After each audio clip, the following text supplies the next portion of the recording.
UP की चुनावी हलचल रफ्तार पकड़ने लगी। आज दिल्ली में बीजेपी की केंद्रीय चुनाव समिति की बैठक हो रही है और बैठक में करीब 300 उम्मीदवारों के नाम पर मोहर लगनी है। साथ ही सहयोगी दलों के साथ सीटों को लेकर समझौते पर भी बात होनी है। वहीं प्रियंका गांधी ने थोड़ी देर पहले अपने 125 उम्मीदवारों की पहली लिस्ट जारी कर दी है।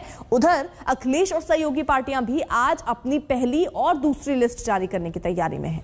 ऐन वक्त पर दल बदलुओं की हलचल भी तेज है। 2 दिन में बीजेपी के 7 विधायक और मंत्रियों ने इस्तीफा दिया और सूत्र ये भी बता रहे हैं कि मुख्यमंत्री योगी आदित्यनाथ अयोध्या से चुनाव लड़ेंगे। पहले उनके मथुरा से चुनाव लड़ने की अटकलें तेज थीं। वहीं कांग्रेस ने अब से थोड़ी देर पहले यूपी के लिए उम्मीदवारों की अपनी लिस्ट जारी की। इसमें 50 महिलाओं को जगह दी गई है। प्रियंका गांधी ने इसका ऐलान किया।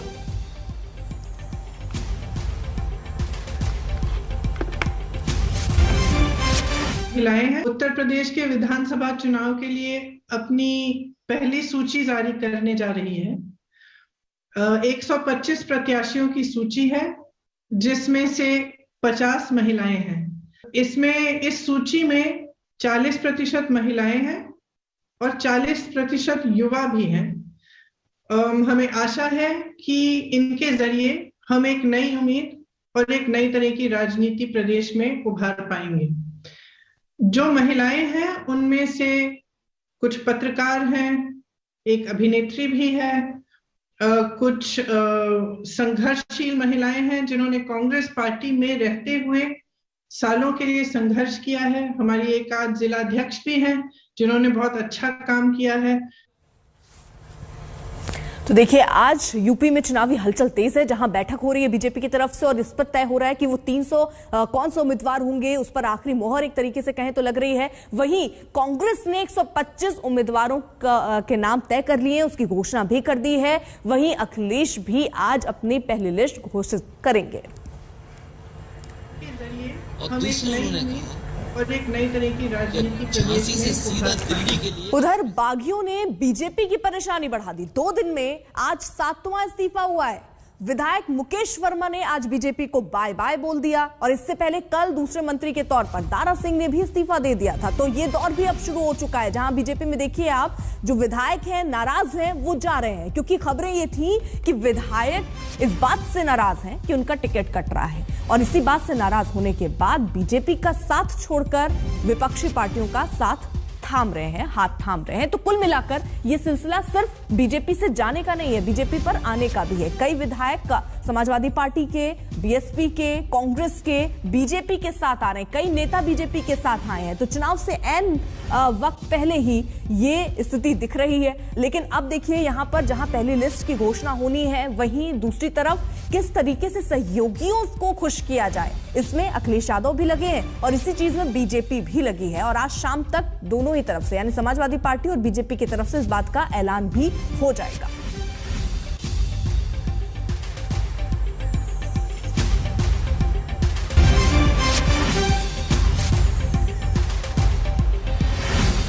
तो यूपी के लिए देखिए अब रणनीति बन रही है और सहयोगी दल को क्या मिलेगा, औपचारिक तौर पर शाम तक ये फैसला हो सकता है, इसका ऐलान हो सकता है, ये भी जानकारी मिल रही है। शाम को दोनों नेताओं से फिर अमित शाह की मुलाकात होनी है। तो ये हम आपको कुछ बता रहे हैं। अपना दल देखिए, क्योंकि वो 36 सीट मांग रही है। पिछली बार 11 सीट मिली, 9 सीटों पर जीत दर्ज की थी। इस बार उनकी डिमांड और सीट लेने की है। अब ऐसे में किस तरीके से, क्योंकि आपके 2 मंत्री ओबीसी के गए हैं आपको छोड़कर, ऐसे में वो समीकरण आप कैसे साधेंगे?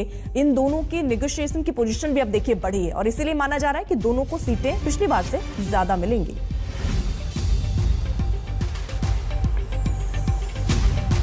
ये बताइए कि आखिरी सीट शेयरिंग फॉर्मूला कहां जाके तय हुआ है?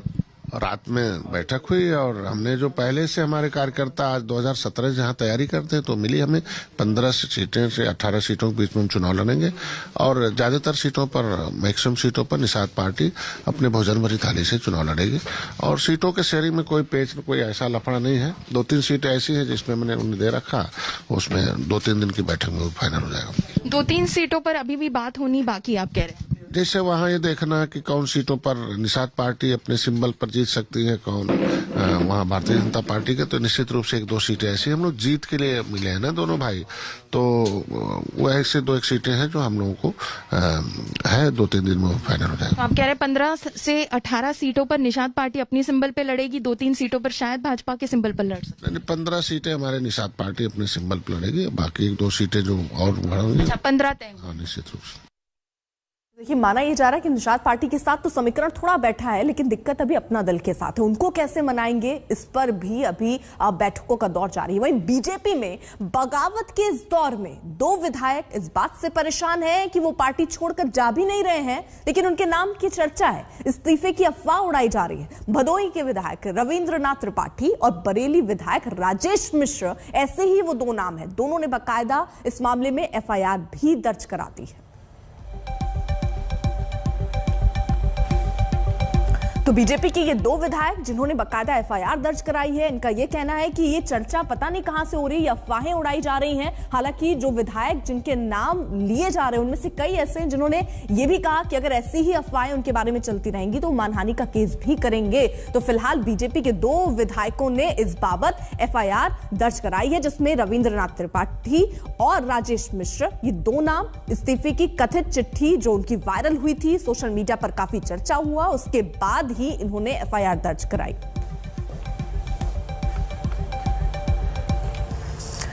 उधर बागियों ने बीजेपी की परेशानी बढ़ा दी है। विधायक मुकेश वर्मा ने आज बीजेपी को बाय बाय बोल दिया और इससे पहले कल दूसरे मंत्री के तौर पर दारा सिंह ने भी इस्तीफा दिया। 2 दिन में आज 7वां इस्तीफा हुआ है। देखिए सभी 7 नेताओं के नाम। उन व्यवस्थाओं पर कुठाराघात किया है, ना तो दलितों का हित, न शोषितों का हित, न पिछड़ों का हित, न अल्पसंख्यक का हित, केवल और केवल अपने हित में लगे हुए हैं।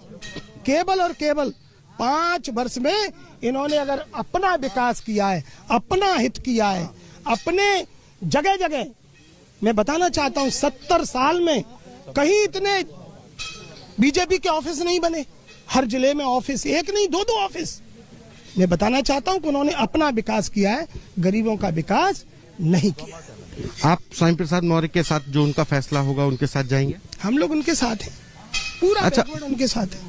क्या वजह रही कि आपको इस तरीके से 5 साल लग गया ये फैसला लेने में?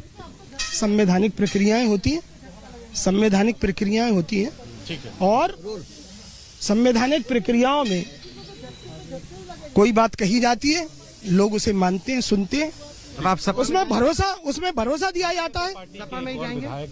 जहां स्वामी प्रसाद मौर्य जी जाएंगे, जहां रहेंगे, और जहां 23 करोड़ देशवासी, 23 करोड़ उत्तर प्रदेश के वोटर्स, 23 करोड़ हमारे बहन भाई जो भी निर्णय लेंगे वो निर्णय हमें स्वीकार होगा।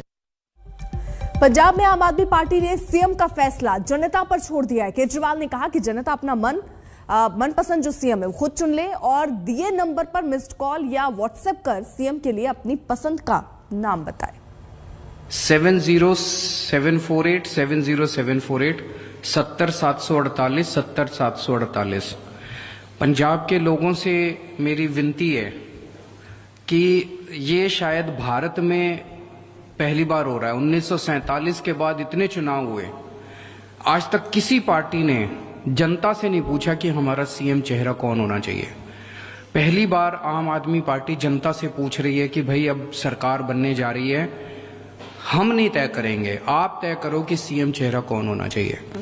जिसको आप कहोगे हम उसको सीएम चेहरा बनाएंगे। इस नंबर पे आप व्हाट्सएप कर सकते हो, इस नंबर पे आप एसएमएस कर सकते हो, इस नंबर पे आप कॉल कर सकते हो और कॉल करके अपनी आवाज छोड़ सकते हो। 17 तारीख को 5 बजे तक शाम को ये नंबर खुला रहेगा। आज 13 तारीख है, 17 तारीख को शाम को 5 बजे तक ये नंबर खुला रहेगा। उसमें जितने भी जवाब आएंगे, लोगों के जितने रिस्पॉन्स आएंगे, उसके आधार पे आम आदमी पार्टी अपना सीएम चेहरा ऐलान करेगी। उसके मुताबिक पंजाब का अगला सीएम तय किया जाएगा। मैं तो ये कहूंगा कि जनता अपना पसंदीदा सीएम चुन ले। कोई बाहर का होगा, भगवंत उनके घर जाके उनको लेके आएगा। हमें अच्छा सीएम चाहिए पंजाब के अंदर, ये पार्टी वो पार्टी फलाना सारे अपने हैं, 3 करोड़ पंजाबी अपने हैं। अपने को, हमें आम आदमी पार्टी हमारे लिए प्यारी नहीं है, हमारे लिए देश प्यारा है, हमारे लिए पंजाब प्यारा है। पंजाब की तरक्की के लिए पंजाबी कहेंगे जी ये सीएम होना चाहिए, वो आम आदमी पार्टी का सीएम चेहरा होगा। और अब बात कोरोना संक्रमण के बढ़ते ग्राफ की कर लेते हैं। ये खतरा लगातार बढ़ रहा है और आज पीएम मोदी राज्यों के मुख्यमंत्रियों के साथ एक अहम बैठक करने वाले हैं। सबसे पहले आपको जरा आज संक्रमण के जो ताजा आंकड़े हैं वो बता दें। 24 घंटे में करीब 2.5 लाख, जी हाँ 2.5 लाख नए मरीज सामने आए हैं, जबकि 481 मरीजों की मौत हुई। देश में औसत संक्रमण दर 13% से ज्यादा दर्ज की गई है और सक्रिय मरीजों की जो संख्या है वो 11,17,000 से ज्यादा। पिछले 3 दिनों के आंकड़ों पर अगर नजर डालें तो आज नए मरीजों की संख्या में भारी उछाल जो है वो दर्ज किया गया है। बढ़ते आंकड़ों के मद्देनजर आज पीएम वर्चुअल तरीके से बैठक करेंगे और इसके पहले 23 दिसंबर को और 9 जनवरी को पीएम कोरोना के हालात पर मंथन कर चुके हैं। आज की बैठक शाम 4:30 बजे होनी है।